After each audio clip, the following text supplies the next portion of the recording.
असल चीज पे जिस पे मैं ले जाना चाह रहा था आपको, ये देखें, ये अभी सवाल भी किया था किसी बच्चे ने। ठीक है, तो अब आ जाते हैं, दो फ्री कैश फ्लो में भी दो हैं।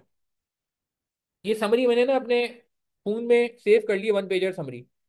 जब भी किसी बच्चे को डाउट आता है मैं ये समरी शेयर करता हूँ, मैं कहता हूँ बेटा ये पढ़ लो वन पेजर समरी। ये वन पेजर समरी बहुत इंपॉर्टेंट है, ये मैं ग्रुप में भी शेयर कर दूंगा, जो हमारा टिप्स का व्हाट्सएप ग्रुप है ना उसमें भी शेयर कर दूंगा। पब्लिकली भी अवेलेबल हो जाएगा इंशाल्लाह। तो आप ये देख लें, ये वन पेजर समरी बहुत इंपॉर्टेंट है। फ्री कैश फ्लो में भी दो टेक्निक्स हैं, एक है free cash flow to company जो मैं अभी आपसे पढ़ रहा आपसे डिस्कस कर रहा था, अभी आपको पढ़ा रहा था। और एक है free cash flow to equity जिस पे हम अभी बात करेंगे। ठीक है जी। जी, free cash flow to company में आप मुझे बताएं हमने क्या किया। Cash flow freely available to all finance, discount rate वैक था। ठीक है, इसमें जो वैल्यू आ रही है वो दोनों की मिला के आ रही है, क्योंकि हमने वैक पे डिस्काउंट किया है। वैक में दोनों का इंपैक्ट है, केई का भी इंपैक्ट है, केडी वन माइनस टी का भी इंपैक्ट है, क्योंकि इसमें दोनों का इंपैक्ट शामिल था डिस्काउंट फैक्टर में। तो हमने क्या किया, इसमें से हमें क्या करना पड़ता है, फिर हमें market value of debt minus करना पड़ता है। ऐसा ही है, हम यहाँ मार्केट वैल्यू ऑफ कंपनी निकालते हैं और इसमें से क्या लेस कर देते हैं, मार्केट वैल्यू ऑफ डेट। यहाँ तक बात समझ आती है?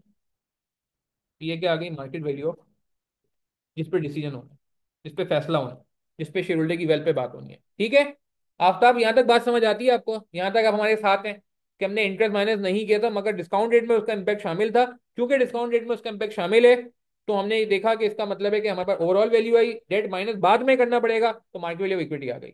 अच्छा, अब बराबर में आ जाए। दूसरी टेक्निक है फ्री कैश फ्लो इक्विटी। अच्छा, ये भी एक सवाल आता है कि सर कब, ये भी बता दें कब ये यूज करना है, कब ये यूज करना है, तो ये बात कर लेंगे। पहले ये समझ लें free cash flow to equity. Free cash flow to equity में क्या हो रहा है, कैश फ्लो टू इक्विटी में हम ये कर रहे हैं कि वो कैश फ्लो निकाल रहे हैं जो इक्विटी होल्डर को अवेलेबल है। सबसे इंपॉर्टेंट पॉइंट ये कि इसमें जो डिस्काउंट रेट होगा वो क्या ही होगा, और इसमें जो आंसर आएगा वो डायरेक्ट क्या आएगा, कॉस्ट ऑफ इक्विटी आ जाएगा, क्योंकि डिस्काउंट फैक्टर में इस बार देखें डेट का इंपैक्ट नहीं है। तो डायरेक्ट आंसर जो आ रहा है वो क्या आ रहा है, कॉस्ट ऑफ इक्विटी आ रहा है, इसमें market value of debt minus करने की जरूरत नहीं है।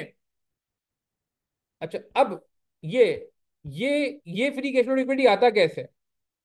Free cash flow to company तो नॉर्मल तरीका था ना कि पीबीआईटी लिया, टैक्स लिया, डेप्रिसिएशन एड बैक किया, ये गुल्लक माइनस किया, गुल्लक जिसे कहते हैं cash put aside for capital investment, this is गुल्लक। How now talk about free cash flow to equity. Now what is this? Just see this. आपने स्टार्ट किससे किया, free cash flow to company, यानी कि पहले आपको free cash flow to company आना चाहिए। Free cash flow to company क्या था? Free cash flow to company क्या था, normal cash flow minus capital investment, यही था भाई। कैपिटल इन्वेस्टमेंट ही नहीं, वीसी ना जो मैंने आपको बताया, गुल्लक जिसे कहते हैं, उसके अलावा तो नॉर्मल बातें थी। तो इसका मतलब है कि पहला स्टेप क्या है, कैश फ्लो निकालना, जो कि हमें अच्छे से आता है। उसके बाद क्या करना है, अब आप देख लेंगे, बहुत इंपॉर्टेंट है। इंटरेस्ट पेड माइनस कर रहे हैं, क्यों माइनस कर रहे हैं, लॉजिक बताए। इंटरेस्ट पेड यहाँ पे क्यों माइनस हुआ, ऊपर तो माइनस नहीं हुआ था, यहाँ क्यों माइनस हो रहा है, इसके पीछे लॉजिक है, बताओ क्या लॉजिक है,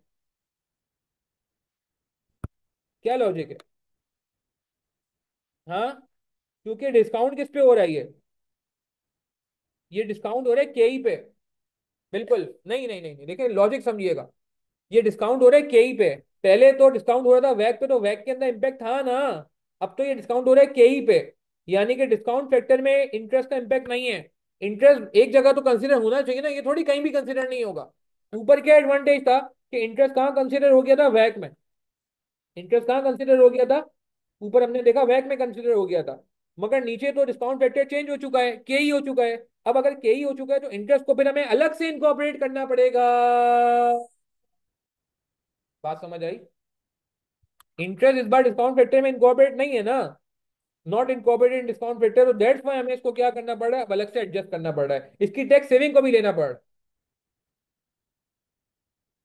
ठीक है ना? बात समझ आ रही है कि हमने इंटरेस्ट भी माइनस किया, उसकी टैक्स सेविंग भी माइनस की। अच्छा, हम केडी नहीं लेते, केडी के वन माइनस टी लेते हैं, यानी कि नेट ऑफ टैक्स लेते हैं। तो इंटरेस्ट भी लिया गया, उसका टैक्स इंपैक्ट भी लिया गया, इसी तरह लोन भी लिया गया, लोन का आना जाना भी लिया गया। अब जो फिगर आई है ये क्या है, फ्री कैश फ्लो। अब मैं इसको सुकून से किस पे डिस्काउंट करूंगा, यही पे। अच्छा, आंसर जो आएगा वो क्या आएगा, क्योंकि मैंने डिस्काउंट कहीं पे किया है, ऊपर भी इक्विटी और नीचे भी इक्विटी, तो आंसर बी जो आएगा वो इस बार डायरेक्ट क्या आ जाएगा, मार्केट वैल्यू ऑफ इक्विटी। क्या market value of debt minus करने की जरूरत है, नहीं। नहीं, रिसीट ऑफ लोन का मतलब है लोन का आना, रीपेमेंट ऑफ लोन का मतलब है लोन का जाना। देखें एक बात का, एक हेडिंग को गौर से देखें एसडी, इसकी हेडिंग क्या है? What is cash flow? Cash flow means inflow as well as outflow, ऐसा ही है। अगर हम लोन में डील करते हैं, अगर हम लोन में डील करते हैं तो लोन के कैश फ्लो क्या है? बहुत ही आसान। लोन के अगेंस्ट इंटरेस्ट पे होगा हमारा आउटफ्लो। गौर से देखें, वापस बात कर रहा हूं। लोन के अगेंस्ट इंटरेस्ट पे होगा हमारा आउटफ्लो। लोन के इंटरेस्ट पे टैक्स बचेगा हमारा इनफ्लो। लोन को वापस पे किया जाएगा हमारा आउटफ्लो। लोन नया लिया जाएगा हमारा इनफ्लो। सारे कैश फ्लो कवर हो गए लोन से रिलेटेड। एग्री करेंगे? एग्री करेंगे? बात समझ आ रही है? तो इसीलिए हमने क्या करना है, जब फ्री कैश फ्लो इक्विटी पे जाना है तो ये चार बातें एक्स्ट्रा काम करने हैं बस, दैट्स ऑल। क्योंकि हमें पता है उसके पीछे थीम क्या है, लॉजिक ये है कि डिस्काउंट रेट में अब इसका साथ नहीं है, क्योंकि डिस्काउंट रेट में ये शामिल नहीं है तो हमें अलग से इनकॉर्पोरेट करना पड़ेगा, और हमारे डायरेक्ट आंसर आएगा मार्केट वैल्यू ऑफ इक्विटी। ठीक है, लास्ट बट नॉट लीस्ट एक छोटे से सवाल का जवाब दे दें, क्या मार्केट वैल्यू ऑफ डेट हमेशा माइनस करना है? जवाब दें यस और नो। क्या मार्केट वैल्यू ऑफ डेट हमेशा माइनस करना है, यस और नो? अच्छा देखें आसिफ, फ्री कैश फ्लो सारी एडजस्टमेंट करने के बाद आया था। Agreed? Agreed? Free cash flow सारी एडजस्टमेंट करने के बाद आया था। मगर क्या फ्री कैश फ्लो में इंटरेस्ट की एडजस्टमेंट हुई थी ऊपर? जब हम free cash flow to company निकाल लेते, क्या हमने इंटरेस्ट इनकॉर्पोरेट किया था? आसिफ आपसे सवाल है, जल्दी बताएंगे। मैं मार्केट वाली बात करता हूँ, एक मिनट। आसिफ का पॉइंट क्लियर कर दूं। आसिफ,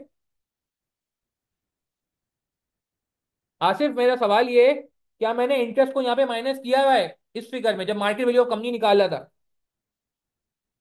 नहीं। कहाँ किया था चंदा? अल्लाह लड़के, मार्केट वैल्यू ऑफ जब मैं free cash flow to company निकाला था तो मैंने, चूंकि डिस्काउंटिंग वैक पे करनी है तो मैं इंटरेस्ट क्यों इनकॉर्पोरेट करूंगा? उस वक्त तो मैं इंटरेस्ट इनकॉर्पोरेट नहीं करूंगा ना। हाँ, मेरी बात समझ आ रही है?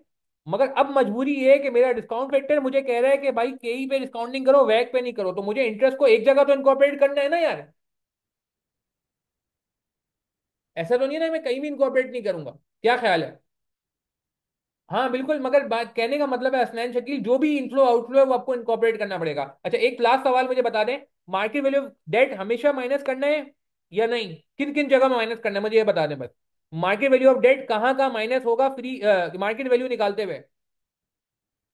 सिर्फ कहाँ माइनस होगा? एक जगह माइनस होगा सिर्फ पूरी टेक्निक्स में। कौन सी टेक्निक में? सिर्फ एक टेक्निक में। हाँ वेरी गुड। कौन सी टेक्निक है? जब हम क्या यूज करेंगे, free cash flow to company बस। This is the only place जब हम डिस्काउंटिंग वैक पे कर रहे हैं। This is the only place. This is the only place, otherwise दूसरी टेक्निक से माइनस करने की जरूरत नहीं है। In fact in fact free cash flow to equity में माइनस करने की जरूरत नहीं। ठीक है, अच्छा एक लास्ट सवाल इससे रिलेटेड, फिर मैं आगे बढ़ूंगा मर्जर इक्वेशन के इंपॉर्टेंट कॉन्सेप्ट पे। मुझे ये बता दें, क्या पेपर में हमेशा free cash flow to equity use करना है या free cash flow to company use करना है? प्रायोरिटी किसको देंगे? प्रायोरिटी किसको देंगे? आसिफ इस पे बात करता हूँ, एक मिनट। नहीं, प्रायोरिटी किसको देंगे? पेपर में खामोशी है। पेपर में खामोशी इख्तियार की गई है एग्जामिनर की तरफ से, आपका क्या कहना है? अगर एग्जामिनर की तरफ से खामोशी है, प्रायोरिटी देंगे इसको? Free cash flow to company को priority. Free cash flow to company equity दो दो जगहों में इस्तेमाल होगा, खाली खाली दो केसेस में इस्तेमाल होगा। एक वो केस में होगा जब रिक्वायरमेंट में बोला जाएगा, requirement ask so.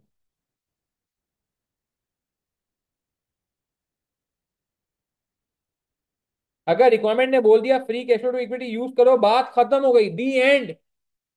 The and. और दूसरी जगह ये कि जब वी कांट आइडेंटिफाई वैक, जब हमें वैक नहीं मिल सकता एंड ओनली के इज अवेलेबल। अब क्या करें? क्या हम इसको डिस्काउंट कर दें के पे? नहीं, ये नहीं हो सकता, ये गलत हो जाएगा। मेरी बात समझ आ रही है? बहुत सारे लोग पेपर में ये सवाल, पेपर में परेशान होते हैं और पेपर से पहले मुझसे सवाल करते हैं, सर मुझे ये समझ नहीं आया कि इस फलां सवाल में उसने फ्री कैश फ्लो इक्विटी क्यों यूज कर लिया, या ये सवाल आता है सर मैं तो free cash flow equity use करना चाहता था, एग्जामिनर ने फ्री कैश फ्लो इक्विटी क्यों हमें यूज नहीं करने दिया? तो इसका जवाब ये है कि भाई फ्री कैश फ्लो इक्विटी सिर्फ उस वक्त यूज होगा या तो वो जब खुद बोल दे कि free cash flow equity use कर लो, या जब वो वैक ना दे। अगर वो वैक नहीं दे रहा और सिर्फ के ही अवेलेबल है तो भी ये निशानी है कि free cash flow equity use होगा। अदरवाइज अगर वैक अवेलेबल भी है और वो एग्जामिनर कुछ नहीं कह रहा तो आपकी जो प्रायोरिटी है वो ये तरीका है। ये बात समझ आ रही है? संभाल लेंगे पेपर में? यानी कि पहले मेरी कोशिश होगी मैं सवाल इस टेक्निक से कर लूं, बट अगर यहाँ रुकावट आएगी या वो खुद मना कर दे कि नहीं जी आपने free cash flow to equity ही यूज करना है जो वो कह रहे हैं, तो फिर आप इसको छोड़ देंगे और इस टेक्निक पे आ जाएंगे। ठीक है ना, बट खुद से आपकी पहली प्रायोरिटी ये टेक्निक होगी जो पहली टेक्निक है, नॉट सेकेंड वन। ठीक है जी, आगे बढ़ जाए हम। क्लियर है बात हमें? कई पे डिस्काउंटिंग कर रहे हैं, आंसर डायरेक्ट इक्विटी आ रहा है, डेट माइनस नहीं करना पड़ रहा। आंसर दोनों में सेम नहीं आता जी, ये आपकी भूल है। मैथमेटिकल प्रॉब्लम्स की वजह से आंसर सेम नहीं आता। व्हाट्सएप पे मुझे कर दीजिएगा, व्हाट्सएप मुझे कर दीजिएगा आप तक। ठीक है, अच्छा एक बात और, एक बात और। ये आसिफ आपका सवाल था ना, एक मिनट, आसिफ का क्या सवाल था? टैक्स सेविंग रीपेमेंट क्यों लेस हो रही है? यार टैक्स सेविंग एक अलग चीज है आसिफ। टैक्स सेविंग है इंटरेस्ट पे, जो मैं इंटरेस्ट पे कर रहा हूँ उस पर टैक्स बच रहा है। ठीक है, ये एक्सपेंस पे टैक्स सेविंग है, और रीपेमेंट ऑफ लोन मीन पूरा लोन वापस दिया जा रहा है। क्या ख्याल है? ये अलग चीज नहीं है जो मैं अगर पेमेंट रीपेमेंट ऑफ लोन वापस करूंगा तो एंट्री बनेगी लोन डेबिट कैश क्रेडिट, ये वो चीज आ गई ना आसिफ।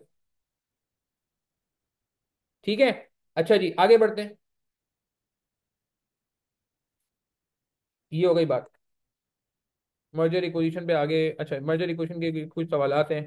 ठीक है, बहुत अच्छे अच्छे सवालात हैं, इनको आपने अच्छे से देखना है। अच्छा एक चीज़ बड़ी इंपॉर्टेंट है कि भाई ये जहन में रहे कि अगर आपके एसेट्स चेंज हो रहे हैं तो ये भी वर्किंग कैपिटल चेंजेस में आता है। ये भी कैश फ्लो का चेंजेस है, आपने पढ़ा है ना बचपन में कि increase in debtor decrease in cash, याद है?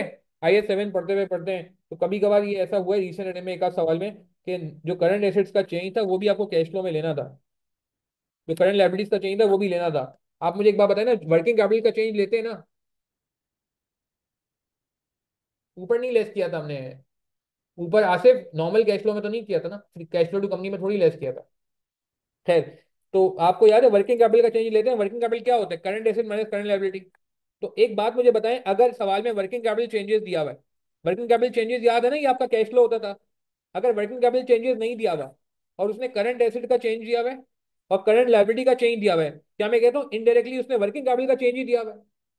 ये बात समझ आ रही है मैं क्या कह रहा हूँ? कि अगर बैलेंस शीट दी हुई है और वहां पे आपको करंट एसेट में चेंज नजर आ रहा है, अब आप पे लाजिम हो गया कि आप इसके चेंज को भी शामिल करें, और उसके पीछे मैंने थीम बता दी कि जैसे वर्किंग कैपिटल चेंजेस आपको शामिल करने पड़ते हैं, तो इनडायरेक्टली अगर आपको वर्किंग कैपिटल चेंजेस नहीं दे रहा तो आपको वो करंट एसेट की चेंजेस और करंट लायबिलिटी की चेंजेस तो दे रहा है ना यार। थीम समझ आ रही है? नहीं नहीं हसनैन शकील, इंटरेस्ट और टैक्स सेविंग को केपी पे डिस्काउंट नहीं करना। हमने माइनस किया, एडजस्ट किया, और फिर ओवरऑल जो फाइनल फिगर है उसको कहीं पे डिस्काउंट किया ना। आप अगर एक मिनट के लिए देखो हसनैन, देखो यार ये गड़बड़ नहीं कर देना इसमें। देखो आप गौर से देखो, मैं अभी डिस्काउंटिंग कर ही नहीं रहा, मैं तो क्या निकाल रहा हूँ पहले? मैं तो पहले कैश फ्लोज निकाल रहा हूँ। कैश फ्लो निकलेंगे तो मैं इसको डिस्काउंट करूंगा ना यार। वो आप एपीवी से मिला रहे हो, एपीवी में क्या होता था कि इसकी अलग डिस्काउंटिंग होती थी, इन इन चार चीजों की अलग डिस्काउंटिंग होती थी, याद करो। इनकी भी डिस्काउंटिंग होती थी, मैं तो डिस्काउंटिंग कर ही नहीं रहा इनकी, मैं तो इनको एक ही सफ में खड़ा कर दिया कैश फ्लोज के साथ ही, और एक ही कैश फ्लो निकाल रहा हूं। तो जब मेरे पास कैश फ्लो एक ही आ रहा है फाइनल, तो मैं डिस्काउंटिंग भी एक ही बार करूंगा ना उसने। दो बार डिस्काउंटिंग की तो सेंस ही नहीं बनती, क्योंकि यहाँ मैंने देखो ऊपर कहीं प्रेजेंट वैल्यू थोड़ी लिखा है, यहाँ पे अगर मैं प्रेजेंट वैल्यू लिख रहा होता तो मुझे डिस्काउंटेड फिगर लिखनी पड़ती ना।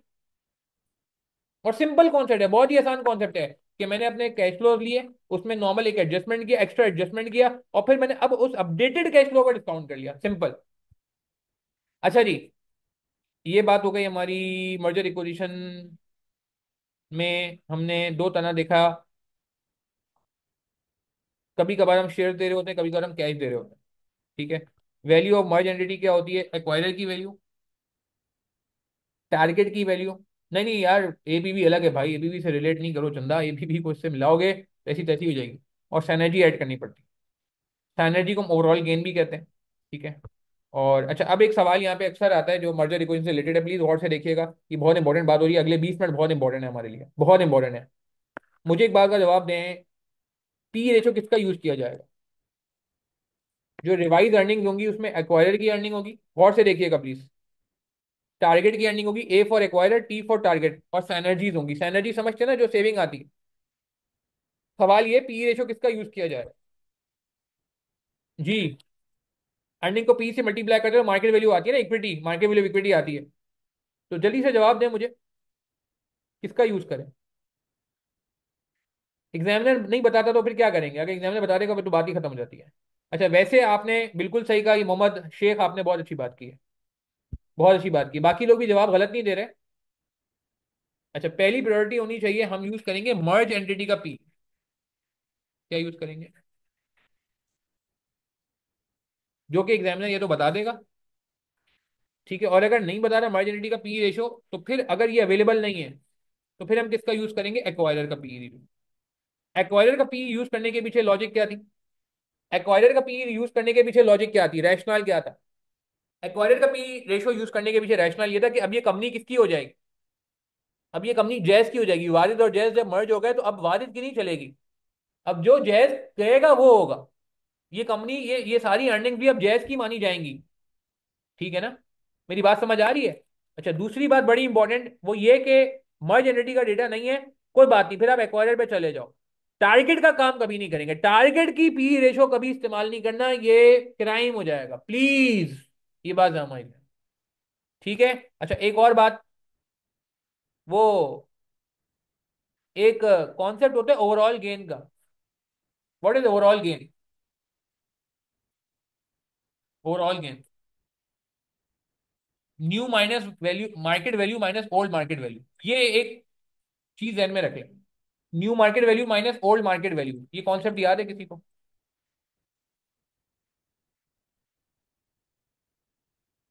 New market value minus old market value, बिल्कुल। New market value means after merger, old market value means before merger. Clear है? New wealth minus old wealth, बहुत अच्छी बात की। ये हमारे टर्म में बात की ना राणा साहब ने, मार्केट वैल्यू।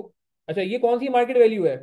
ये सवाल है ना ये इक्विटी की मार्केट वैल्यू है या कंपनी की मार्केट वैल्यू है जिस पे मैं बात कर रहा हूँ? ये मैंने आपके सामने जो लिखा है, ये कौन सी मार्केट वैल्यू की बात हो रही है? मार्केट वैल्यू इक्विटी की बात हो रही है, ये ओवरऑल कंपनी की मार्केट वैल्यू की बात हो रही है? इसमें कोई रत्ती बराबर भी डाउट नहीं होना चाहिए अब। आज से पहले होता था, अब नहीं होना चाहिए। Market value of equity what so ever, क्योंकि इक्विटी होल्डर की चलती है। अच्छा, मार्केट वैल्यू इक्विटी तक कैसे पहुंचते हैं मैं पहले आपको मराइल सिखा चुका हूँ। मार्केट वैल्यू इक्विटी तक कैसे पहुंचना है ये आपको अच्छे से पता है। कैश फ्लो टेक्निक में कैसे पहुंचना है वो भी पता है, और बाकी टेक्निक तो ऑटोमेटिकली ले आती है। तो इसीलिए आप पुरानी बातें करने का कोई फायदा नहीं है, आगे की बात करनी चाहिए। क्या ख्याल है? और ये राणा साहब ने बहुत अच्छा पॉइंट डिस्कस किया, new wealth minus old wealth. ये बिल्कुल जो हम स्टार्ट करते हैं टॉपिक तो उसमें वेल्थ से स्टार्ट करते हैं, ऐसा ही है। अच्छा, एक और बात सुन ले मेरी। न्यू वेल्थ में एक्वायरर की मार्केट वैल्यू आएगी, और टारगेट की भी आएगी, या खाली एक्वायरर की आएगी? ये बहुत इंपॉर्टेंट सवाल है, पते का सवाल है। ये बहुत सारे बच्चों को नहीं पता होता, सवाल हो जाते हैं पूरे पूरे, टॉपिक भी खत्म हो जाता है, मगर इसका जवाब सही नहीं दे पाते लोग, या फंस जाते हैं जब कोई नया सवाल आता है।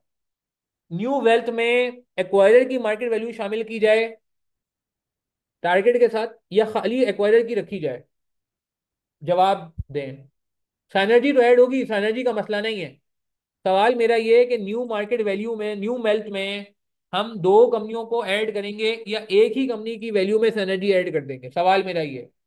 अब इसका जवाब सुनिएगा, ये बहुत पते की बात बता रहा हूं मैं आपको, बहुत पते की बात बता रहा हूँ, बहुत पते की बात बता रहा हूँ मैं।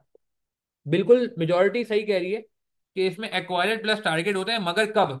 गौर से सुनिएगा, ये बात बहुत इंपॉर्टेंट है, ये बात हर बंदे को नहीं पता होती। पूरा पूरा सवाल हो जाता है, पेपर पास भी हो जाता है बीएफडी का, लोग एमएसए 2 में चले जाते हैं, मगर इस पे ग्रिप नहीं होती। वो ये बात है कि अगर तो उसने अपने शेयर्स दिए हैं, गौर से सुनिएगा मैं क्या कह रहा हूं, अगर तो उसने शेयर एक्सचेंज रेशियो के थ्रू काम किया है, अगर तो अपने शेयर्स दिए हैं किसने? एक्वायरर ने टारगेट को, तो इसका मतलब है जो न्यू मार्केट वैल्यू आएगी उसमें एक्वायरर के साथ टारगेट की वैल्यू भी ऐड होगी एट दैट वैल्यू जो पे उसने शेयर दिए, जो भी हिसाब किताब था। बट अगर उसने कैश दे के एक्वायर की है कंपनी, गौर से सुनिएगा, अगर उसने कैश दे के कंपनी एक्वायर की है, कैश दे के, ठीक है, तो अब वो उसका शेयर होल्डर तो नहीं है ना, अब तो उसका शेयर होल्डर तो नहीं है ना। तो ये जो वेल्थ है, ये किसकी वेल्थ ले रहे हैं हम? इक्विटी की वेल्थ ले रहे हैं ना, शेयर होल्डर की वेल्थ ले रहे हैं ना। तो उस केस में फिर टारगेट की वैल्यू को ऐड नहीं करिएगा। एक दो सवाल पास ओवर में ऐसे हैं जहां पे हमने कैश दे के कंपनी एक्वायर की है, याद है किसी को वो सवाल? दिखाऊं मैं कोई सवाल आपको? एक मिनट, ये सवाल दिखाता हूँ मैं। यूआरडी के नाम से सवाल है, if I am not wrong. If I am not, URD के नाम से सवाल है। ये देखें, यूआरडी के नाम से एक सवाल है 2011। जी। इसमें उसने कहा हुआ है कि हमने कैश ऑफर दिए। ठीक है। यानी कि अपने शेयर इशू नहीं किए। अब वो कह रहा है कि यार ये बताओ कि कंपनी को कौन सी फाइनेंसिंग अडॉप्ट करनी चाहिए। तो हमने इसमें ये किया है, new wealth minus old wealth करके देखा है कि हमें गेन कहाँ ज्यादा हो रहा है। ये सवाल याद है किसी को भाई? ऑब्वियसली। ऑब्वियसली असनैन शकील। इस केस में भी न्यू वेल्थ में और ओल्ड वेल्थ में सिर्फ और सिर्फ एक्वायरर रखा जाएगा। मेरी बात समझ आ रही? क्योंकि एक बच्चे ने सवाल किया कि सर यहाँ न्यू वेल्थ में तो हमेशा हम टारगेट को ऐड करते थे, क्यों नहीं किया? क्यों नहीं किया? तो भाई उसको वेल्थ उस वक्त करेंगे जब वो वेल्थ में उसका वेल्थ बनेगा, जब वो इक्विटी का पार्ट बनेगा। वो भाई वो इक्विटी का पार्ट बन ही नहीं रहा, हम तो कह ही दे के फारिग कर रहे हैं। हम बहुत सारे केस में शेयर्स देते हैं, जैसे यहाँ हमने शेयर्स दिए हैं। कहीं लिखा हुआ है ना 1 for every 3। यहाँ हम शेयर्स दे रहे हैं, यहाँ बिल्कुल मैं एग्री करता हूँ। ठीक है कि दोनों की वैल्यू को मर्ज कर दिया जाएगा, मर्ज एंटिटी की वैल्यू निकलेगी इस तरीके से। ठीक है। अच्छा, इस सवाल में एक बड़ी प्यारी बात थी दानिश वाली, इसकी मैंने थ्योरी लिखवाई है, इसको गौर से देख के जाइएगा। इसकी थ्योरी मैंने रिटर्न राइट करवाई है, प्रॉपर मैंने लिखवाई है, 8 मार्क की, if I am not wrong. जी बिल्कुल एक्वायरर की होगी, बिल्कुल फातिमा, ऐसा ही है।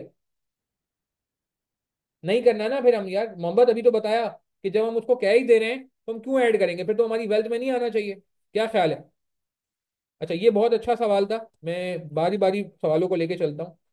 ठीक है, ये तो बेसिक सवाल थे, ये बहुत प्यारा सवाल है, इसको देख के जाइएगा, एसीसी का सवाल है ये रिपीट भी हुआ है आगे जाके। इसमें हर चीज से बात हुई है। प्रपोज ऑफर वैल्यू कैसे निकालनी है, ईपीएस कैसे निकालना है। अच्छा, इसमें इसमें बोला था कि प्राइस अर्निंग रेशियो डिक्रीज कर जाएगा मर्ज एंटिटी का। तो कोई बात नहीं, हम डिक्रीज कर देंगे, जो अभी किसी ने बोला भी था कि गिवन होता है। अच्छा, एक और चीज बड़ी इंपॉर्टेंट है, शेयर एक्सचेंज रेशियो कैसे निकालते हैं। ठीक है। अच्छा, वो मैं बात कंटिन्यू कर लूं, मिक्स, वो मिस ना हो जाए। अच्छा, क्या मैं ऐसे कह सकता हूँ कि ओवरऑल गेन होता है? अच्छा, फिर ओवरऑल गेन को हम बांटते हैं। ऑफर वैल्यू को हम क्या कहते हैं, ऑफर वैल्यू कैसे निकाली जाती है? Value of target company plus gain to shareholder of target company. ऐसा ही है। जब शेयर एक्सचेंज रेशियो निकालना पड़ता है या ऑफर वैल्यू निकालनी पड़ती है तो हम यही करते हैं ना। ठीक है। बनाना वजह तभी बस हमारे यहाँ 10 मिनट बाद होगी, तो 15 मिनट बाद, तो हम 15 मिनट बाद एंड करेंगे क्लास यार। अभी 15 मिनट है हमारे पास ना। Offer value is equal to value of target company plus gain to shareholder of target company. ठीक है। ये हमने देखा है कि हम गेन जो शेयर होल्डर टारगेट कंपनी को देते हैं वैल्यू में ऐड करना पड़ता है। ठीक है, तो जाके हमारे पास ऑफर वैल्यू आती है। अच्छा, एक और कॉन्सेप्ट होता है, शेयर एक्सचेंज रेशियो कैसे निकाला जाता है, वो मैंने आपको बता दिया, आप उसको देख लें, उस पर मेरा वॉइस नोट भी मौजूद है शेयर एक्सचेंज रेशियो पे। अच्छा, मैक्सिमम बिड प्राइस कैसे निकालते हैं? ये निकालने के दो तरीके, बताएं क्या? ये निकालने के दो तरीके, दो सवाल आए हुए, दोनों में अलग अलग तरीका फॉलो हुआ, मगर दोनों सही है। वो बता सकता है? नहीं, मैक्सिमम प्राइस अलग चीज है। और ये इसमें हम सारा गेन नहीं दे रहे हैं ना ऑफर वैल्यू में। हसनैन, इसमें मैंने कहाँ कहा कि मैं सारा गेन दे रहा हूँ, मैं तो थोड़ा सा गेन दे रहा हूँ। अब चाहे मैं 50% गेन दे रहा हूँ यहाँ पे, 40% गेन दे रहा हूँ, 25% गेन दे रहा हूँ, वो एक अलग बात है। मैक्सिमम बिड प्राइस का क्या मतलब है? मैक्सिमम बिड प्राइस का मतलब है all gain will be given to will be given to target company shareholder. Target company के शेयर होल्डर को बोलेंगे सर सब आप, बस कंपनी दे दो हमें। अच्छा, अब इसका एक आसान तरीका क्या है? इसका सबसे इजी तरीका ये है, जो एक सवाल में हमने फॉलो किया है, जीएसपी में किया। इजी वे बहुत आसान है कि आप वैल्यू ऑफ टारगेट कंपनी निकालें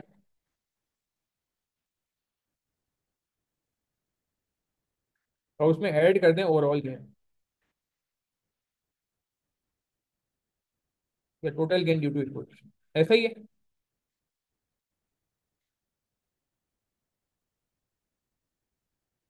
तो ये आ जाएगी मैक्सिमम बिड प्राइस। अच्छा, ओवरऑल गेन कैसे निकालते हैं ये मैं ऊपर बता चुका हूँ। ओवरऑल गेन कैसे निकालते हैं ये मैं ऊपर बता चुका हूँ। ये देखिए कनेक्ट होनी चाहिए बात यहाँ पे। ठीक है, बात समझ आ रही है। अच्छा, एक और तरीका भी जो गलत नहीं है। यार एक बात बताएं, मर्ज एंटिटी की वैल्यू में क्या क्या शामिल होता है? मर्ज एंटिटी की वैल्यू में अभी मैंने दिखाया भी था, यहाँ लिखा हुआ भी है। मर्ज एंटिटी की वैल्यू में क्या क्या शामिल होता है, यहाँ मैंने दिखाया भी था आपको। तीन चीजें शामिल होती हैं, देखिएगा। एक, दो, ऐसा ही है। एक, दो। तो सिनर्जी को क्या कहते हैं?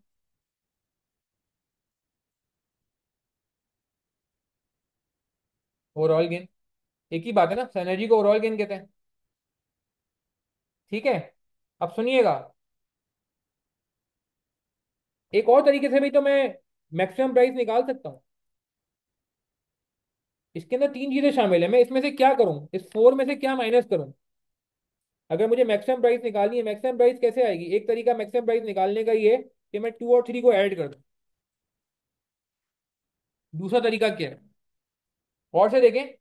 दूसरा तरीका क्या है कि अगर मैं फोर से चलना चाहूँ, फोर, इस फोर के अंदर चार चीजें शामिल हैं। अरे भाई, ये कॉन्सेप्ट लोगों को थोड़ा मुश्किल से समझ आता है, मगर मैंने कहा मैं डिवाइस करा दूं। मर्ज एंटिटी में दो तीन चीजें शामिल है ना यार। एक्वायरर, टारगेट और गेन। अगर मुझे इन दोनों को ऐड करना है, मैं ये भी तो कर सकता हूँ कि ओवरऑल में से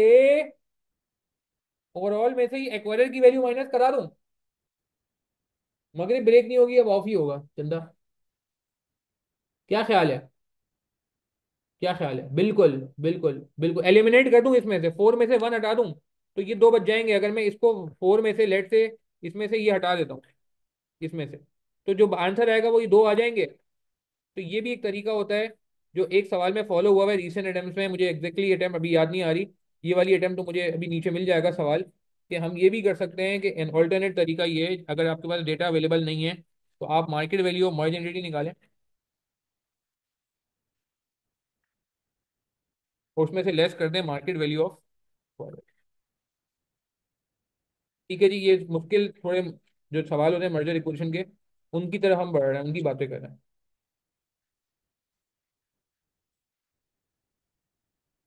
क्लियर है? बिल्कुल। अगर कैश में तो फिर तो गेन एक्वायरर का है ना। नहीं, ये बिड प्राइस नॉर्मली जो है ना, ये समझे आप, शेयर्स की फॉर्म में ही निकाली जाती है, वैसे वैसे वैसे। क्लियर है बात हमें? नहीं नहीं, मुश्किल है। अच्छा, आगे बढ़ते हैं जरा जल्दी जल्दी से। ये हो गई बात। ठीक है, bid price share exchange ratio कैसे निकालते हैं इसको जरूर देख के जाइएगा। ठीक है जी। ये सवाल तो रिपीट लग रहा है उसका, ऊपर जो हमने किया था टीपीएल डीपीएल, इसमें निकालनी थी मैक्सिमम प्राइस, जो मैं अभी आपसे बात कर रहा था। ठीक है, पार्ट को पास से पढ़ दे इसको छोड़। ठीक है जी। इब्ने सीना। अच्छा, एक और मसला आता है बच्चों को, इस पे ही बात कर लेते हैं, इस पे ही बात कर लेते हैं। हाँ बिल्कुल। जैसे हमने अभी किया ना, ये यूआरडी में मैंने बताया ना, एचएसए यूआरडी में यही हुआ है। तो यूआरडी पाकिस्तान का सवाल है, इसमें ऐसा ही हुआ, कैश पे किया है ना। तो हमने पुरानी वेल्थ और नई वेल्थ अपनी पुरानी ही ली है, बस नई वाले को शामिल नहीं किया एचएसए। ठीक है, तो उसमें भी कोई मसला नहीं है। ये गेन निकलेगा ना यहाँ से चंदा, इधर देखो, अगर कैश पेमेंट किया हसनैन, तो गेन यहाँ से निकल आएगा ना, ये जो गेन निकलेगा, ये जो गेन निकलेगा, ये गेन सारा का सारा टारगेट को दे देना, सिंपल। क्या इशू है? मैं उस बारीकी में नहीं जा रहा, क्योंकि क्वेश्चन टू क्वेश्चन डेटा देख के डिफरेंट तरीके से निकलती है गेन की फिगर। मगर आप मेरा पॉइंट समझ रहे हो? अल्टीमेट ऑब्जेक्टिव तो बड़ा सिंपल है कि गेन लो और टारगेट को दे दो, सिंपल। मैक्सिमम प्राइस निकालनी है तो गेन तो कैश में भी निकल सकते हैं, गेन गेन तो होता ही है। जब तो हम एक्विजिशन करते हैं, अगर गेन नहीं हो, साइनर्जी नहीं हो, तो दुनिया में कोई एक्विजिशन ही ना करे। अच्छा, ये इब्ने सीना में मैं एक बात करना चाहूंगा, इब्ने सीना में ये एडजस्टमेंट बड़ी प्यारी थी। स्पेसिफिक एडजस्टमेंट, इसको देख के जाइएगा। अभी टाइम कम है तो मैं उस पर बात नहीं करूंगा। पेटेंटेड नॉन पेटेंटेड वाली, पेटेंटेड नॉन पेटेंटेड वाली एडजस्टमेंट बड़ी प्यारी थी, इसमें कहाँ गई भाई वो एडजस्टमेंट? बड़ी जबरदस्त एडजस्टमेंट थी यार। हाँ, ये वाला। अच्छा, एक फर्क था। यार वो स्क्रीनशॉट लेने का ना टाइम नहीं है अभी, पता है चंदा। चलो तुम कह रहे हो तो मैं कर लेता हूँ, चलो ये लो। अच्छा, एक आपने और कॉन्सेप्ट देखा है जिसमें फ्री कैश फ्लोज के दो टुकड़े किए जाते हैं? ये 2018 में टीटीएल बीटीएल में हुआ है, और विंटर 2019 काराकोरम में हुआ है। इब्ने सीना में नहीं हुआ ऐसा काम, और एक दो सवालों में नहीं हुआ, मगर कुछ सवालों में ये हुआ है। हाँ, ये याद है, फ्री कैश फ्लो के दो टुकड़े किए जाते हैं।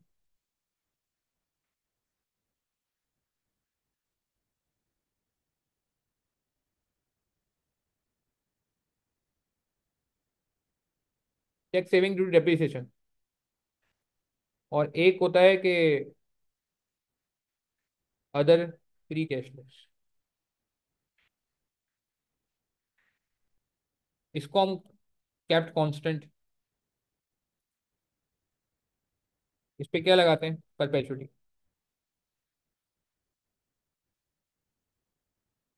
Cash flow divide by I. याद आ रहा है ये कॉन्सेप्ट? हाँ जी। क्या कहते हैं? और दूसरे तरीके क्या होता था, इसमें लगती थी ग्रोथ होती थी, ग्रो एट लेट से एक्स रेट। इस पे निकलती थी टर्मिनल वैल्यू। तो टर्मिनल वैल्यू याद आ रहा है? अगेन टर्मिनल वैल्यू पे मैंने ज्यादा बात जानबूझ के नहीं की, क्योंकि ऑलरेडी हम बहुत सारी बातें कर चुके हैं। टर्मिनल वैल्यू ये उस सूरत में होती है। अच्छा, एक चीज होती है टर्मिनल वैल्यू, सही है, इसमें एक फॉर्मूला लगता था, ग्रो एट से 3% पर एनम टिल इन्फिनिटी। क्या फॉर्मूला लगता था, याद करें?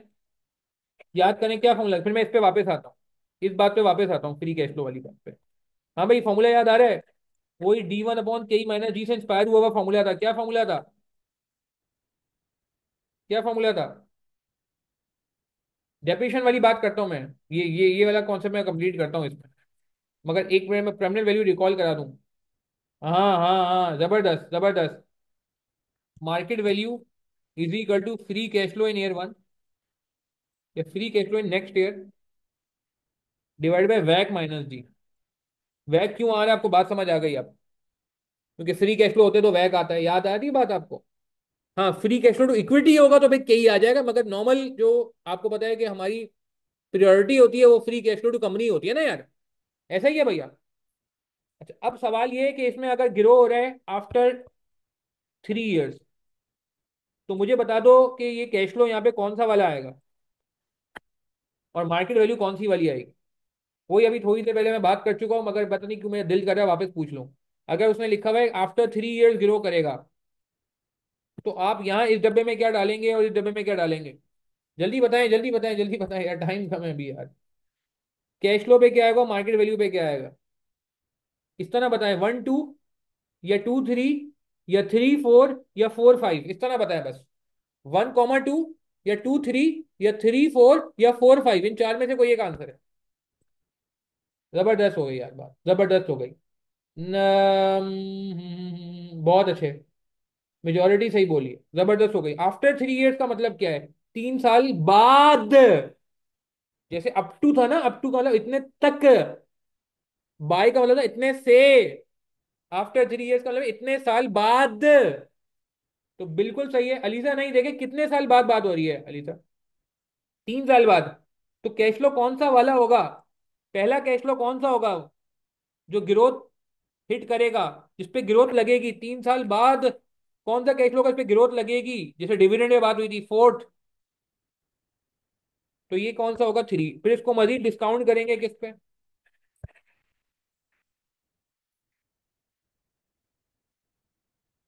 ऐसा ही है भैया। याद आ रही है बात?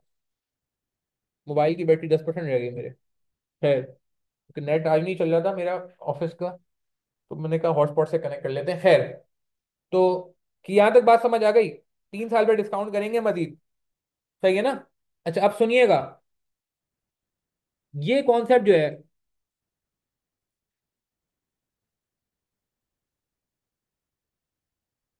ये वाला जो कॉन्सेप्ट है कि कैश फ्लो को अलग लेके चलते हैं, ये ग्रोथ रेट को, और इसको डेप्रिसिएशन कांस्टेंट है तो इस पे परपेचुटी लगाते हैं, ये अलग अलग कब करते हैं? जब वो सवाल में बोलेगा। ठीक है, अगर वो सवाल में बोलेगा जैसे इसने यहाँ बोला हुआ है, कहाँ बोला हुआ है दिखाता हूँ मैं आपको।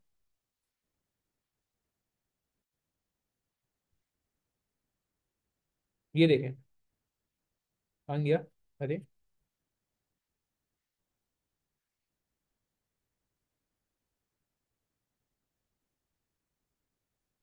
ये देख, ये लाइन गौर से देखे, मैं हाईलाइट कर रहा हूँ।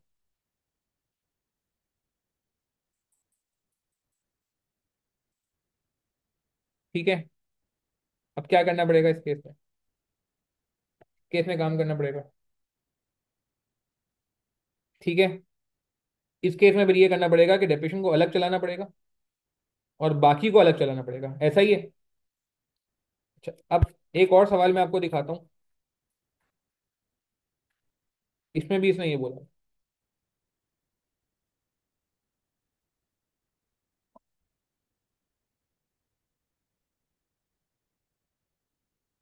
ठीक है, तो इसका मतलब है कि हमें यहाँ क्या करना पड़ेगा, यहाँ पे वो काम करना पड़ेगा जो मैं आपको दिखा रहा था, कि डेप्यूटेशन को अलग ट्रीट करना पड़ेगा परपेचुटी, और अदर कैश फ्लोज को टर्मिनल वैल्यू पे चलाना पड़ेगा। ठीक है, बट मैं आपको एक सवाल दिखा रहा हूँ, एक और सवाल है इब्ने सीना। ये 2011 में आया हुआ है सवाल। यहाँ पे इसने कहीं नहीं बोला हुआ कि डेप्यूटेशन को आप सेम रखें। यहाँ पे इसने सारे कैश फ्लो को ग्रो कराने को बोला है। डेप्यूटेशन को सेम रखने को बोला है सिर्फ शुरू के 5 सालों में। डेप्यूटेशन को इसने बोला हुआ है सिर्फ 5 सालों के लिए कांस्टेंट रहेगा। तो कहने का मतलब है कि ये जो ट्रीटमेंट मैं आपको अभी बता रहा था कि डेप्यूटेशन को आप अलग ट्रीट करते हैं और बाकी कैश फ्लोज को आप अलग ट्रीट करते हैं, ये ट्रीटमेंट आपने सिर्फ उस वक्त करना होगा जब सवाल बोलेगा। अगर सवाल यहाँ पे कुछ नहीं बोल रहा, वो कह रहा है कि यार सारे कैश फ्लो ग्रो करा दो, तो आप ये अलग अलग ट्रीटमेंट नहीं करेंगे, टाइम जाया नहीं करेंगे, आप जो कैश फ्लो आ रहे होंगे उसको आप सबको ग्रो करा देंगे। अच्छा, इसमें मुझे ये बता दें कि इसमें कितने साल डिस्काउंट करना पड़ेगा जो आंसर आएगा। 5 साल बाद वो कह रहे हैं कि ग्रो होगा 3% से। तो कितने साल की डिस्काउंटिंग होगी? जो टर्मिनल वैल्यू का फॉर्मूला लगेगा, market value at this is equal to cash flow in year this divide by वैक माइनस जी। तो जल्दी से बता दें इसमें यार क्या पेयर बन रहा है।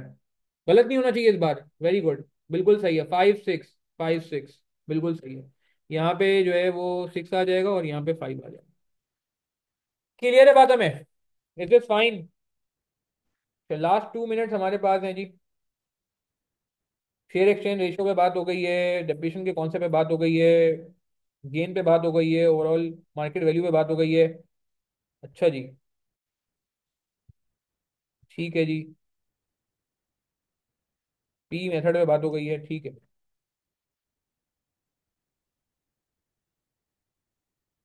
अच्छा, डी मर्जर आ सकता है पेपर में। ठीक है, दोनों की वैल्यू को अलग अलग निकालेंगे और फिर आप कंपेयर कर लेंगे, दोनों की वैल्यू को तोड़ के देखेंगे, तोड़ के क्या बन रहा है और, और पहले क्या बन रहा था। ठीक है, डी मर्जर पेपर में जा सकते हैं देख के, देखिए देख के जाना चाहिए। अच्छा, एक बहुत इंपॉर्टेंट कॉन्सेप्ट है जो रिसेंट अटेम्प्ट्स में आ रहा है। यार ये बताएं कि अगर रेंज ऑफ वैल्यूशंस बोले फिर क्या करें? फॉरेक्स का टाइम नहीं बचा यार, सॉरी। यार इसमें इतने कॉन्सेप्ट हैं, यकीन करें मैं हैरान हो रहा हूँ कि मतलब, अब मैं मसला ये है कि एक कॉन्सेप्ट को अगर मैं टच कर रहा हूँ ना तो मेरा दिल नहीं कर रहा कि मैं उस पर बात किए बगैर आगे चले जाऊँ ना। अब वो डेप्रिसिएशन कांस्टेंट वाला जब टॉपिक ये कॉन्सेप्ट आया तो मुझे फिर टर्मिनल वैल्यू, हालांकि डिविडेंड ग्रोथ मॉडल में पढ़ लिया था, मगर मुझे पता नहीं क्यों सेटिस्फेक्शन नहीं आई थी, मैंने वापस पे बात कर ली इसीलिए। तो ये थोड़ा चक्कर था। खैर, देखते हैं कुछ। ये मुझे बताएं अभी जरा, क्वेश्चन आंसर के लिए तो यार मेरा नंबर है, लोग मुझे मैसेज कर लेते हैं पर्सनल पे और मैं रिस्पॉन्ड कर देता हूँ। उसके लिए तो मैंने सबसे आसान टेक्निक ये रखी हुई, क्योंकि मुझे पता है कि यार लाइव में आना बच्चों के लिए पॉसिबल नहीं होता, तो हमारे नॉर्मल बैच के स्टूडेंट्स के लिए भी। तो उनको मैंने अपना नंबर दिया हुआ है, वो मुझे क्वेरी भेजते हैं, सवाल भेजते हैं, सोल्यूशन में हाईलाइट करके भेज देते हैं कहाँ पे क्या चीज़ समझ नहीं आई, मैं उसको रिस्पॉन्ड कर देता हूँ पर्सनली। इंडिविजुअल पे कर लेता हूँ रिस्पॉन्ड, तो उससे फायदा ही हो जाता है कि उनके पास पर्सनली लॉग आ जाता है। अच्छा, फायदा हुआ इन सेशन का? वैसे आपस की बात है, मुझे बताएं जरा, ये रिवीजन वगैरह से कुछ हो रहा है या सारी बातें आपको, आप कह रहे हैं यार पता तो थी, क्या फायदा हुआ? कुछ आई ओपनर हुआ, कुछ मार्क्स बचते नजर आ रहे हैं इसकी वजह से? हम्म। हम्म। ठीक है। फायदा हो रहा है। क्योंकि यार ये बारीक बारीक मिस्टेक्स है, मैं आपको बताऊं तजुर्बे की बेस पे मैं आपको बता रहा हूँ, अलहमदिल्ला मुझे बीएफडी पढ़ाते हुए 2016 से मैं कॉस्टिंग वाला पोर्शन पढ़ा रहा था बीएफडी का, मगर फुल फ्लैज बीएफडी जो मैंने बिल्कुल 100% बीएफडी पढ़ाना शुरू किया इंडिपेंडेंटली वो 2019 से किया। तो 2019 से लेकर 2025 हो गया, तकरीबन 6 साल होने को आ रहे हैं अलहमदिल्ला। तो समझो ये 6 साल 12 अटेम्प्ट्स का समझो निचोड़ है, जो मैं कोशिश कर रहा हूँ कि सिर्फ उन चीज़ों पर उंगली रखूँ जहाँ पे जो है ना क्या कहते हैं बच्चा फंस रहा होता है। इवन तो अभी भी मुझे पता है कि कुछ और चीज़ें हैं जिनमें बात की जा सकती है, मगर टाइम कम है, और उसमें फिर ये होगा कि कुछ बच्चों के लिए वो काम की होगी, कुछ बच्चों के लिए काम की नहीं होगी। ये वो बातें मैं कर रहा हूँ जो मुझे लग रहा है मेजोरिटी के लिए काम की। ठीक है। तो खैर, चले कोशिश करते हैं कुछ, देखते हैं। अच्छा, एक छोटी सी बात किसी ने मुझसे अभी पूछी है, तो मैं चाह रहा हूँ कि उसको मैं पहले एड्रेस कर दूं। ठीक है। अच्छा, एमएससी वालों को भी बड़ा फायदा होगा वैसे, तो मैं सोच रहा हूँ कि ये रिकॉर्डिंग एमएससी वालों को भी दूंगा, ताकि ये कि एमएससी वाले जो हैं वो परेशान ना हो। अच्छा, एक किसी ने सवाल किया, बहुत अच्छा सवाल है, मैं चाह रहा हूँ उस पर बात कर लूँ कि रिसेंट में वो आ रहा है रेंज ऑफ वैल्यूशन। जब रेंज ऑफ वैल्यूशन आएगा तो क्या करेंगे, इसका कोई जवाब क्या देना, कोई देना चाहेगा? जब रेंज ऑफ वैल्यूशन आए तो क्या किया जाए? इस पर मैंने आई थिंक कुछ, ये रिसेंट में भी आया हुआ है, कब आया हुआ है किसी को याद है? जून 23 में आया हुआ है, दिसंबर 23 में आया हुआ है, कब आया हुआ है range of valuation? I think recent में भी आया हुआ है कहीं। मुझे कोई वो बताएं, लास्ट अटेम्प्ट में आया हुआ है 2024 में, प्रीवियस अटेम्प्ट में आया था, ये समर में आया था? अच्छा, एक मिनट मैं भी चेक कर लेता हूँ। बस सोल्यूशन है ना यार, मुझे रिपोजिशन में 3। हाँ सही कह रहे हैं, लास्ट अटेम्प्ट में आया हुआ है, मैं एक स्क्रीन पे खोलता हूँ अभी।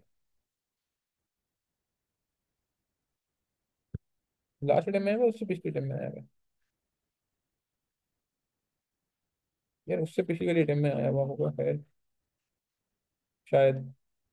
अच्छा चलें, तो उसमें कुछ नहीं करना, आप जितनी मैक्सिमम वैल्यूशंस कर सकते हैं करें। ये मैंने एक सोल्यूशन खोला है जो दिसंबर 24 का था, ये मैंने आपको कल शीट भी दिखाई थी। उसमें जितना आप निकाल सकते हैं, नेट सेट बेस्ड वैल्यूशन थी इसमें, वो कर दिया। पी मेथड था वो निकाल दिया आपने। ठीक है। फ्री कैश फ्लो मेथड है वो यूज कर लिया। कहीं प्रॉब्लम है, कंफ्यूजन है, वो देख लें।